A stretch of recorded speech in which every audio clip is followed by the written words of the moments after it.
Bueno, pues cerrarlo en consigna. Sí, sí. Bueno, el segundo libro que escogí leer, no tenía mucha idea, como pues ahora que me aviento, me he hecho un refrito de algo que haya leído, pero dije, no, algo nuevo, que no sea muy grande, porque yo leo muy despacio. Entonces encontré por ahí un libro que se llama Momentos Estelares de la Humanidad, o sea, como algo parecido a lo que nos acaba de contar Santiago, del autor Stefan Zweig. Este autor es un austriaco que se dedica mucho a las biografías. A mí en general me gusta mucho leer biografías de mucha gente. Entonces aquí no son biografías como tal, te narra en total 12 eventos que, bueno, pues son estelares, no son algo que hayan marcado como tal vez marcaron algo, pero no sé si son tan relevantes, pero bueno, los cuenta de una manera muy sencilla. El libro está muy facilito de leer. De estas 12 historias, la primera con la que me quedo trata acerca de Cicerón. Cicerón es un político, filósofo, estadista, hace muchas cosas en Roma, justamente antes de que Roma se vuelva un imperio. El imperio romano surge más o menos cuando... No surge con César, surge de hecho con Octavio. Octavio es el sucesor de César. Pero César se vuelve la persona en la que se concentran todos los poderes. Él nunca aceptó ser emperador, él era un dictador. O sea, de hecho por eso conocemos como que la palabra dictador tiene connotaciones muy negativas para nosotros. Pero en esa época ser un dictador no requería o no necesariamente era algo malo. Entonces Cicerón en aquella época parece que él ocupó como la mayoría de los cargos que se podían a los que se podía aspirar ahí en Roma. O sea, fue cuestor, fue cónsul, fue todos los rangos, senador.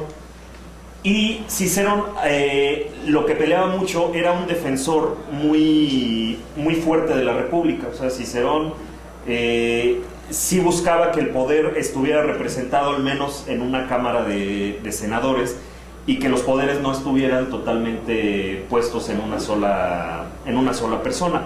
A final de cuentas, Cicerón se encargó de luchar, pero no luchar a mano armada, sino hacer mucha oratoria. Él era muy bueno para la oratoria, para la elocuencia. O sea, era el típico sujeto que si tú le decías alguna ofensa, algo así, él te la sabía responder sin necesidad de groserías. Era alguien muy muy bueno. Yo siempre he tenido como el interés de ser una persona elocuente. A mí me cuesta muchísimo trabajo, pero creo que una persona elocuente habla de una persona que es muy muy inteligente. Como ejemplos, no sé, ahorita se me viene Winston Churchill de Inglaterra, ¿no? Bueno, regresando a Cicerón, Cicerón, antes de que César tuviera todos los poderes, de que se le otorgaran todos los poderes o que César buscara todos los poderes, César tuvo, no sé si lo recuerden, él primero comenzó en un triunvirato, es decir, el poder estaba dividido en 3 personas, eran César, eran Pompeyo y era Craso. Craso es uno que luchó contra Espartaco, que le tocó la lucha contra los esclavos, y Pompeyo y César pues les tocaron otras regiones, entonces les tocaron otros conflictos. Eran los generales o los puestos más altos del imperio en ese entonces. Tenían ellos la lealtad del ejército y esto los hacía hombres muy poderosos. Entonces en un momento dado pues ellos 3 se volvieron los hombres más poderosos, aproximadamente igual era el nivel de poder. Y pues no llegó o no tuvieron otra alternativa en la sociedad romana, pues más que decirles, bueno, pues ahora les toca a ustedes como ser los gobernantes de la república, cuando todavía era república. Tiempo después, me parece que muere Craso, entonces se empiezan a disputar el poder Pompeyo y César. Hay una guerra civil bastante fuerte y César sale vencedor de derrotar a Pompeyo. Entonces, pues al no haber alguien ya más poderoso, la idea es todos los poderes se le entregan a a César, y fue así como ocurrió. O sea, la historia te dice que esto fue lo que pasó, que todo recayó en César. Entonces Cicerón luchaba mucho contra esa investidura. Cicerón quería la república, quería ser alguien que el poder no estuviera depositado en una sola persona, sino que fuera muy representativo. A final de cuentas, Cicerón dijo, bueno, ok, pues no puedo contra ti, pues la dejamos por la paz. Cicerón se retira. Eso no significa que haya sido un enemigo de César, o sea, era un opositor, pero no era su enemigo. Era de hecho alguien que, incluso por ahí comenta el libro, que lo invitó a comer en el retiro. O sea, Cicerón le dijo, pues vete a comer, te traes a toda la flota y pues, a ver. Que tomar, ¿no? Exacto, y cada quien pone lo que se toma, ¿no? Entonces, después de esto, si recuerdan, mucha gente también defendía la república, como es el caso de Casio y Bruto. Casio y Bruto eran otros senadores en funciones, y no sé si se acuerdan qué pasó con Casio y Bruto. Ellos asesinan a César junto con otra bola de senadores. Entonces Cicerón como que regresa del retiro y dice, no, es que no podemos permitir esto, porque estamos, a final de cuentas, si la ley se cambió a que César fuera el dictador, o que fuera el depositario de los poderes, pues no podemos permitir que los mismos senadores a los que yo defendía antes, pues lo asesinen, ¿no? Entonces, al ocurrir este asesinato, los sucesores de César, que son Antonio o Marco Antonio y Octavio, se unen para combatir a estos republicanos. Entonces, la parte que más me dejó una buena reflexión o algo en qué pensar fue: Cicerón primero apoyaba a los republicanos, a los senadores. Sin embargo, los republicanos fueron los que asesinaron a César. Entonces, pues, ¿de qué tengo que hacer? Pues ahora me toca apoyar a los que van tras el poder, o sea, los que no son republicanos, que en este caso eran Antonio y Augusto. Antonio y Augusto en este momento luchan contra Casio y Bruto, los derrotan, y Casio y Bruto después de esto tienen otro triunvirato, o sea, se reparten el poder entre ellos dos y otro general más que se llamaba Lúculo, me parece. Lúculo sale de la escena, queda otra vez dos personas, que eran Antonio y Octavio. Antonio estuvo con Cleopatra, entonces hay una batalla entre ellos, de la cual sale ganador Octavio venciendo a Antonio. Entonces, Octavio era un defensor de Cicerón, Antonio no lo era. Antonio él sí era su enemigo. Y antes de que llegara esta nueva guerra civil, Antonio decide que una de las mejores cosas que le pueden pasar al imperio, todavía no era imperio, a los poderes, es asesinar a Cicerón. Entonces Antonio le dice a Octavio, oye, a ver, cuando estaba el triunvirato, yo creo que lo mejor es deshacernos de toda la gente para pagarle al ejército, es matar a las personas más ricas de Roma, quedarnos con todo su recurso, de ahí le pagamos a los soldados y eliminamos también a los más influyentes. Entonces Antonio, el primero en la lista, pues es Cicerón, hay que matar a Cicerón.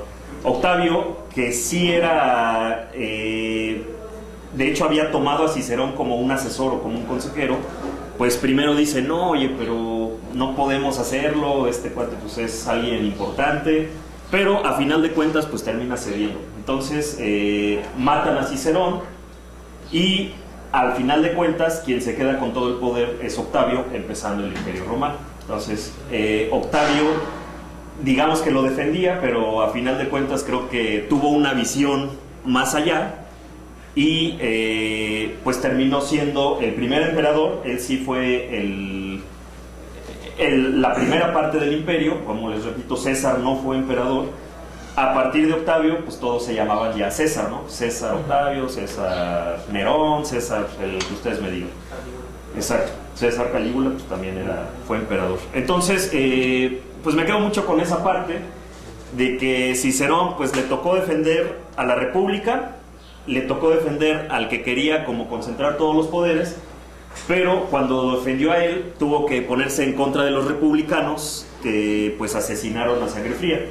Y cuando tuvo que ponerse a tomar partido entre Octavio y Antonio, tenía muy claro cuál era el objetivo, que era cuidar a Antonio o asesorar a Antonio, pero yo creo que no se esperaba que Octavio tuviera el ascenso de poder que tuvo, ¿no? Entonces Octavio fue conocido pues, por llevar el imperio a la paz. De hecho ahí comienza una época llamada la Pax Romana, de cientos de años varios años que tuvo de mucha estabilidad el imperio. Entonces hay otros relatos muy, muy entretenidos. Por ejemplo, cuentan la historia de Vasco Núñez de Balboa, que es la primera persona europea que llegó a ver el Océano Pacífico, y cuentan cómo era su ambición tal que se metió de polizonte a una expedición. En la expedición lo descubrieron como polizonte, pero de alguna u otra forma logró armar un motín.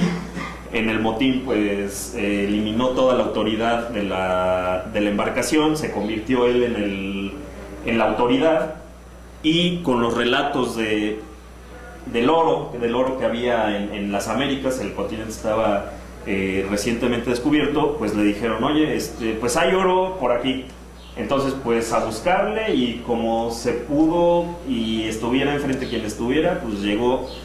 Lo único que descubrió, que para él no fue muy bueno, pues fue el Océano Pacífico.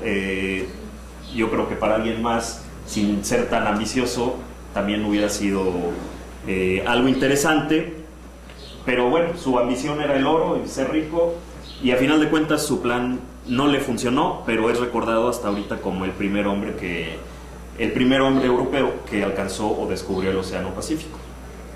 Entonces hay por ahí otros relatillos.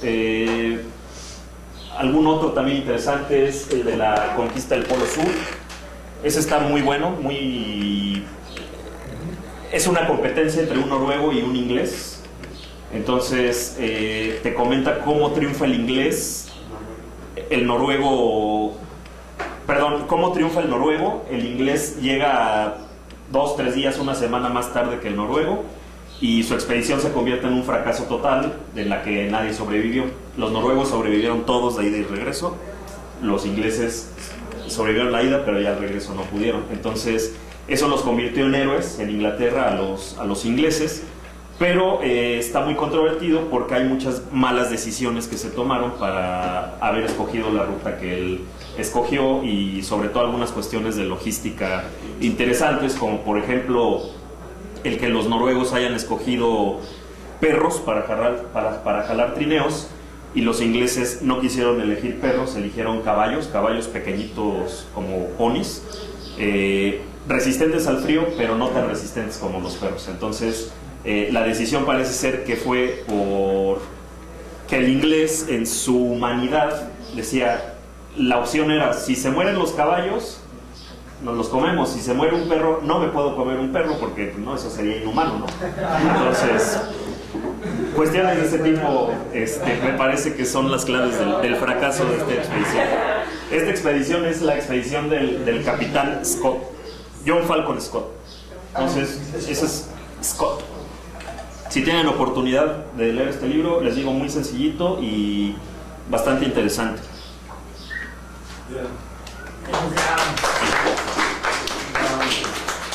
Es pasión. Gracias. ¿A dónde vas?